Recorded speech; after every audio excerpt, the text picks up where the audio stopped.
Qué gusto escucharte. Comentábamos Arturo y yo ahorita antes de entrar al corte que independientemente del tema de las corcholatas, me parece que hay algo que va a empezar a sonar en los siguientes días, sí, que es el Frente Cívico Nacional ha anunciado que el 27 de agosto, así como convocó a una marcha en noviembre en defensa del INE y una ratificación de esa defensa del INE con el plan B frente a la Suprema Corte de Justicia, va a empezar un trabajo igual con esta marea rosa para colocar 10 casillas en cada uno de los 300 distritos electorales para convocar a una elección del candidato del Frente Cívico Nacional. Estamos hablando, Jesús, independientemente del millón de votos del dirigente del PAN, estamos hablando que 10 casillas en 300 distritos por 750 electores, pues son 2.300.000, 2.250.000 electores. Ese es el número. Pues me parece muy relevante, y lo dejo como cierre, buscándole un poquito al contexto internacional, mi estimado Arturo Magaña. Entrémosle no a la elección mexicana, sino un poco a la elección en los Estados Unidos. ¿Cómo estás viendo a Trump, a Pence? ¿Cómo lo sientes? Sí, claro, pues empieza a calentarse, ¿eh? Y obviamente este país también está pendiente de sus propias elecciones primarias, que son la forma en que se eligen candidatos, ¿eh? Y entonces en el Partido Republicano creo que se está viviendo un momento muy interesante. Por un lado, Donald Trump, lo supimos en los últimos días de la semana, ya se ha anunciado los cargos numerosísimos por distintas causas criminales que tiene abiertas, además de los que ya conocíamos. Ahora estos 37 cargos de mal manejo de documentos clasificados, en donde pues prácticamente se llevó a su casa de Florida cualquier cantidad de información clasificada, información delicada sobre temas centrales para la defensa y la seguridad de los Estados Unidos. Y eso es probablemente de los delitos más graves, si es que es encontrado culpable de ellos, en la causa criminal que se le sigue. Muy probablemente el optimismo de Trump de hace algunas semanas, que en el caso de Stormy Daniels, que platicamos aquí, pues ya empieza a mermar, pues porque aquí Trump está acusado de guardar documentos relacionados con el armamento nuclear, con sesiones de inteligencia de la Casa Blanca, con capacidades militares de los Estados Unidos y de otros países. Y pues estos cargos podrían terminar llevándolo a la cárcel con una pena de hasta 20 años de prisión. ¿Esto qué significa? Que probablemente en algún momento, a pesar de su gran popularidad y de el hecho de que pues, pareciera que si hoy fuera la elección primaria la ganaría el Partido Republicano, pues en realidad pareciera que el partido tiene que buscar otras alternativas, porque Trump no consigue salir avante de estas acusaciones, y porque Trump se vuelve inelegible para el Partido Republicano. Por lo tanto, en ese contexto salen personajes, unos más populares que otros, unos más serios que otros. Hemos hablado aquí de Ron DeSantis, y esta semana pues hay dos nombres importantes. Primero, Chris Christie, que es este exgobernador del estado de New Jersey, que es, pues, digamos, no del ala radical del Partido Republicano, y quien critica fuertemente a Trump y quien no tiene su propia candidatura. Pero sobre todo está Mike Pence, que hizo un gran evento y mostró unos videos de lanzamiento de su campaña, y que realmente parece que pudiera tener el favor de cierto trumpismo que va a extrañar a Trump, pero que también está muy consciente de los excesos de Trump y que preferiría tener a alguien que no los enarbole. Por lo tanto, pues Mike Pence, ustedes lo recordarán, vicepresidente de Donald Trump, pasará la historia como el primer ex vicepresidente que lanza su candidatura en contra de quien fue su jefe y el primer lugar de la fórmula, es decir, contra el presidente de su fórmula de gobierno en su momento. Y lo que hizo fue atacar a Trump de una manera muy, muy severa, sobre todo centrando su ataque en lo que pasó con el ataque al Capitolio y planteando que el presidente Trump le pidió elegir entre Trump y la Constitución. Y dijo, yo siempre elegiré por la Constitución y tal. Y además, pues empezó a criticar a Trump también por su débil compromiso con la democracia y con el Estado de Derecho. Por lo tanto, bueno, quizá Pence el único gran problema que tiene, pues es que no es un personaje con grandes atributos de popularidad, es un personaje un poco aburrido y no tiene el carisma que podría tener alguien como Trump o como incluso el propio DeSantis, pero ofrece un regreso a la agenda conservadora del movimiento del Tea Party, que es, digamos, donde los republicanos se fortalecieron en los años 2000, ¿no? A partir, sobre todo, de, digamos, la propia presencia de Pence en el Congreso, en donde tiene una gran experiencia, ha servido 6 mandatos en la Cámara de Representantes. Y bueno, pues se está poniendo interesante porque esto es una especie de invitación a otros republicanos a que muevan también sus fichas y a que busquen participar, puesto que la verdad es que Trump se podría quedar en el camino por una cosa o por otra.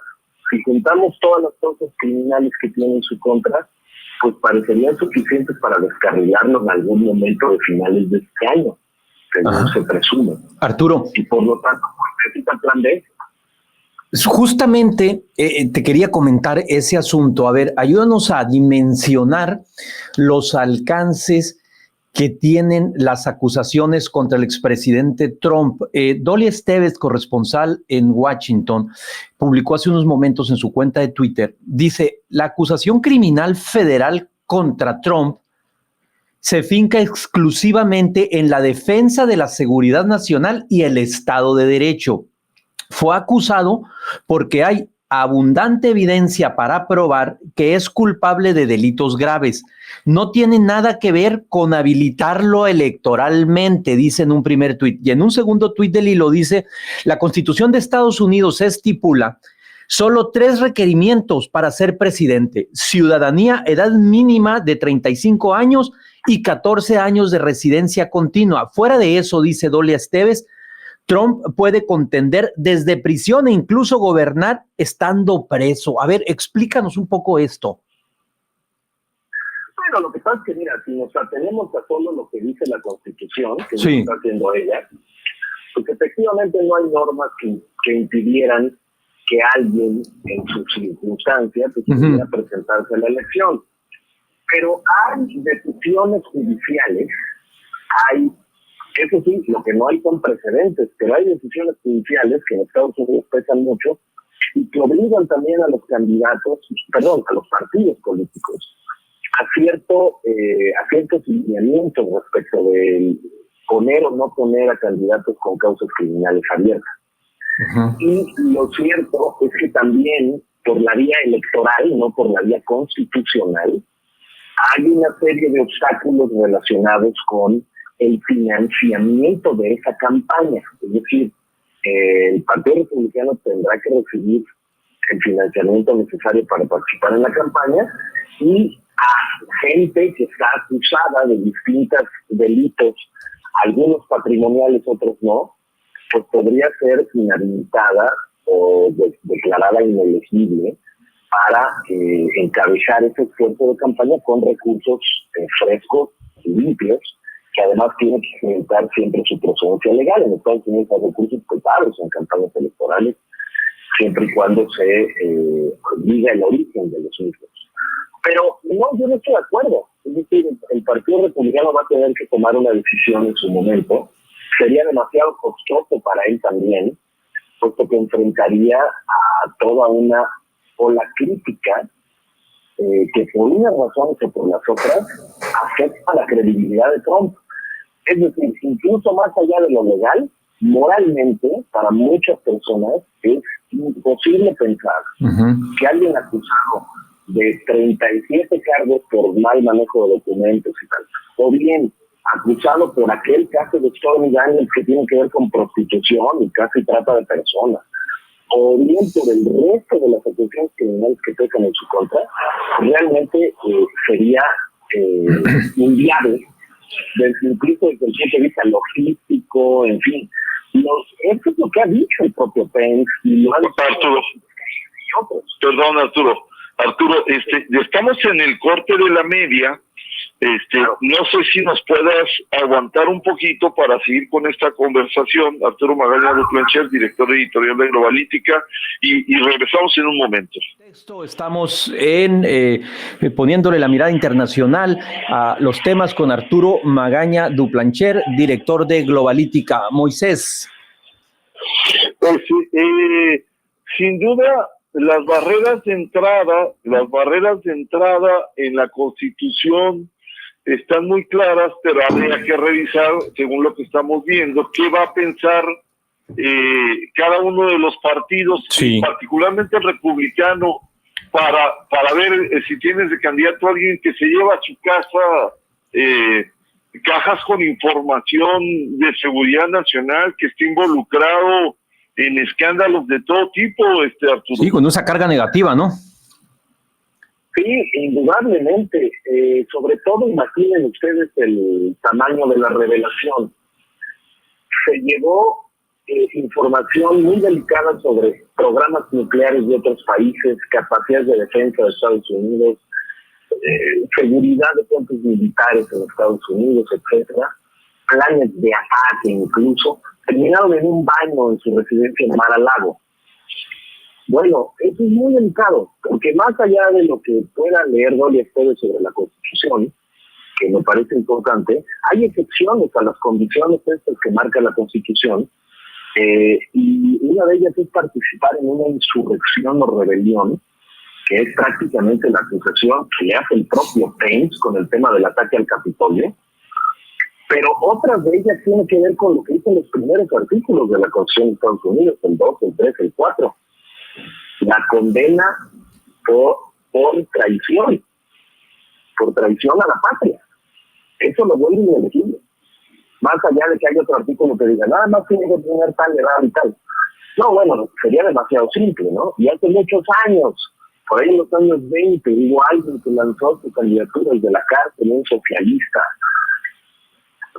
pues que ya en los 20 en Estados Unidos pareció medio trasnochado y ganó el 3% de la elección. No, con seriedad el Partido Republicano no puede de ninguna manera terminar nominando a alguien que pueda resultar encontrado culpable de traición, de faltas y delitos graves, o definitivamente que pueda ser encontrado culpable de haber lanzado una rebelión, o que por lo menos hay una gran cantidad de electores ya culpable de cualquiera de estas, ¿no? Más allá de cómo haya salido el proceso judicial. Entonces sí, también es una cuestión relacionada con las oportunidades que tiene frente a Biden, cuya popularidad no está en el mejor momento, pero que la verdad es que sí ofrece, pues, ha ofrecido cosas atractivas para mucha gente en este contexto, ¿no? A nivel económico, por ejemplo. Arturo, a ver, vamos cerrando ya aquí en este segmento. Te pregunto, Petro se le está haciendo bolas en el engrudo, ¿no? Financiamiento ilegal, llamadas telefónicas, ¿cómo lo estás viendo? Pero además muy pronto, ¿no? Tiene el espacio. Sí. Sí, totalmente. En realidad, esta acusación que hace del golpe blando es muy parecida a la que hizo la señora Cristina Fernández, siendo vicepresidenta, cuando habló del lawfare, ¿no? Que es como la utilización de vías legales para supuestamente desestabilizar un gobierno. En realidad, a Petro lo que le está pasando es que se le está creando una crisis política. Una crisis política no es un golpe blando, ni duro, ni semi-blando, ni nada. O sea, es una crisis política, en toda regla. Porque, pues, de entrada, pues sí, desde entonces, desde hace mucho tiempo se hablaba de la posible fuente ilegal del financiamiento de su campaña. Pero luego también estamos hablando de acusaciones severas de corrupción y de, en general, un mal manejo de distintas crisis, ¿no?